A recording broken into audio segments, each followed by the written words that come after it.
అందరికీ నమస్కారం. నేను మీ వెంకట్ని. ఈరోజు మనం భస్మాసురుడి కథ తెలుసుకుందాం.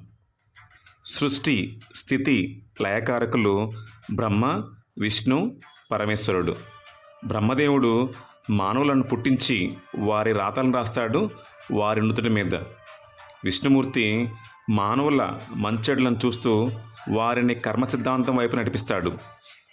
పరమేశ్వరుడు బోళాశంకరుడు మానవులకు వారి కర్మలందున్న ఫలితాన్ని బట్టి వారికి మోక్షాన్ని ప్రసాదిస్తాడు. అంటే శివుడు శ్మశానంలో నివసించి ఉంటాడు అని అర్థం.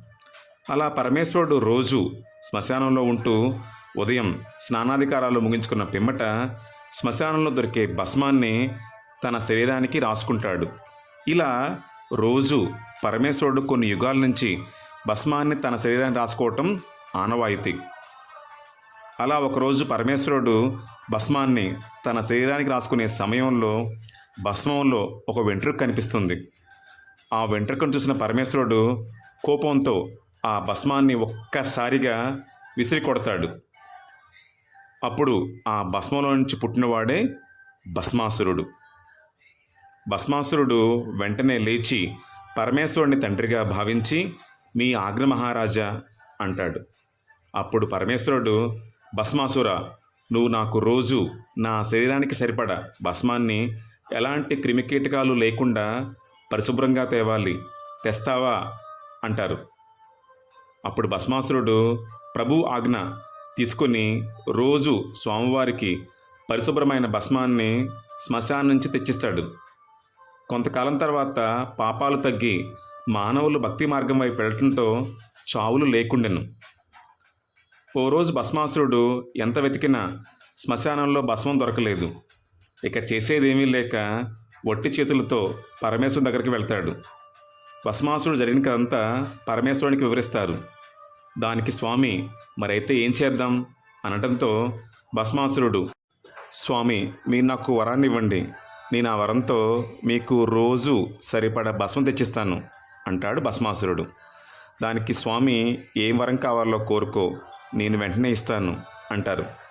స్వామి, నేను ఎవరి తల మీద చేయి పెడితే వారు వెంటనే భస్మం అయిపోయేలా నాకు వరాన్ని అనుగ్రహించండి అంటాడు. స్వామి ఏమీ ఆలోచించకుండా తదాస్తు అంటారు. భస్మాసురుడు మిక్కిలి సంతోషంతో అక్కడి నుంచి వెళ్ళిపోతాడు. మార్గమధ్యంలో తనకి ఒక అనుమానం వస్తుంది. ఈ వరం పనిచేస్తుందో లేదోనని. అసలే మొదటి వరం కాబోళ్ళు. వెంటనే పరమేశ్వరుని దగ్గరకు వచ్చి, ఈ వరం పనిచేస్తుందా స్వామి అంటారు. స్వామి, తప్పకుండా పనిచేస్తుంది అంటారు. అయితే ఒక్కసారి ఈ వరాన్ని మీ మీద ప్రయోగిస్తాను అంటాడు. ఈ వరం నా మీద ప్రయోగించకూడదు అని స్వామి ఎంత వారించినా వినకుండా స్వామి మీదకు ఒక్కసారిగా దూకుతాడు తన చేతితో. స్వామి ఒక్కసారిగా అక్కడి నుంచి లేచి పరిగెడతారు. అలా భస్మాసురుడు స్వామి వెంటపడటం, స్వామి పారిపోవటం, అలా కొండలు, గుట్టలు, సముద్రాలు దాటి భస్మాసురుడు స్వామిని వెంబడిస్తూనే ఉంటాడు. ఇక స్వామి చేసేదేమీ లేక ఒక చెట్టు చాటును దాంకుని భస్మాసురుడు దారి తప్పిన తర్వాత పరమేశ్వరుడు శ్రీ మహావిష్ణువుని ఆశ్రయిస్తారు. మొత్తం కథ విన్న శ్రీ మహావిష్ణువు ఒక ఉపాయం ఆలోచించి పరమేశ్వరుడిని అనుగ్రహిస్తాడు. అయితే అప్పుడు శ్రీ మహావిష్ణువు ఒక అందమైన స్త్రీ వలె మోహిని రూపాన్ని ధరించి భస్మాసురుని ముందు నుంచుంటాడు. భస్మాసురుడు ఒక్కసారిగా ఆ మోహినిని చూడగానే తను పరమేశ్వరుని కోసం వెతుకుతున్న విషయం మరిచి, మోహిని, నువ్వు నాకు బాగా నచ్చావు, నన్ను పెళ్లి చేసుకుంటావా, నీతో ఉండాలని ఎంతో ఆశపడుతున్నానని వేడుకుంటాడు. అప్పుడు మోహిని, నువ్వు కూడా నాకు బాగా నచ్చావు, నిన్ను తప్పకుండా పెళ్లి చేసుకుంటానంటుంది. దానికి ఎంతో సంతోషించిన భస్మాసురుడు గాంధర్వ వివాహానికి సిద్ధమవుతాడు. అప్పుడు మోహిని, స్వామి, నాకు చిన్న కోరిక ఉంది చిన్నతనం నుంచి, మీరు తీరుస్తారా అంటుంది. ఓ, తప్పకుండా తీరుస్తాను అంటాడు భస్మాసురుడు. నాకు కాబోయే భర్త తప్పకుండా మంచి నర్తకుడు కావాలి అని ఆశపడుతున్నాను. అప్పుడు భస్మాసురుడు, నాకు నృత్యం రాదు కదా అంటాడు. మీకు ఇష్టమైతే మీకు నేను ఆ నృత్యాన్ని నేర్పిస్తాను అంటుంది మోహిని. దానికి ఎంతో ఆనందించిన భస్మాసురుడు మోహిని చేసే నృత్యాన్ని చూస్తూ అనుకరిస్తాడు.